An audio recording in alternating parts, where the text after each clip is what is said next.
side of life. Hi, I'm Harry Marks, and this is Let's All Go to the Lobby, your introduction to the film you're about to watch.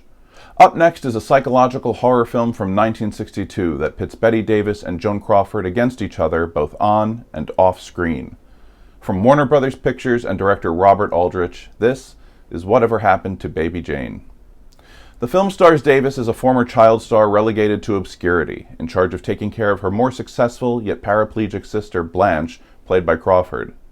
Perhaps the most well-known fact about the movie is the very real feud between its two stars, a feud that started back when Bette Davis got involved with Crawford's fiancé, Franchot Tone.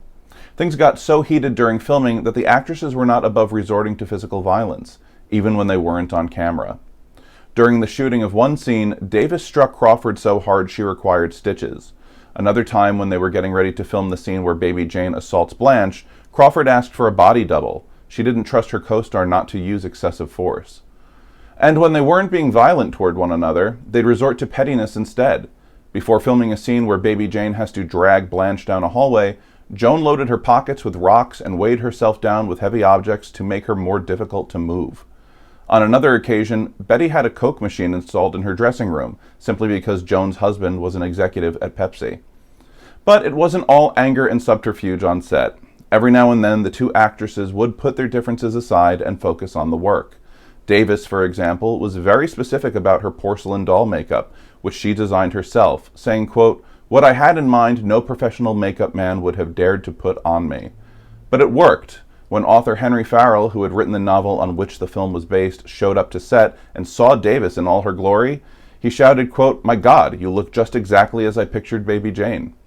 Truth be told, neither Davis nor Crawford had time for a prolonged battle anyway. They were filming on a shoestring budget of less than $1 million and with only a month to shoot.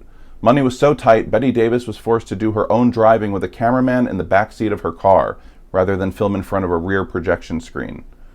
Nobody expected Whatever Happened to Baby Jane to hit it big, but it did, earning a whopping $9 million during its run. Much of that success was due to the extensive promotional work done by its two stars. During one talk show interview about the film, Bette Davis regaled the interviewer with a story of how she and Joan Crawford came to be hired.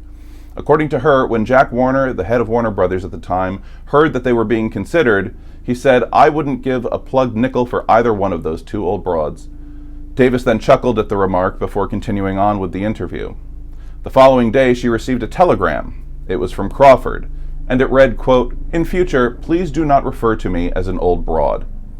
So settle in for an unsettling picture, starring Bette Davis, Joan Crawford, Victor Buono, and Wesley Addy.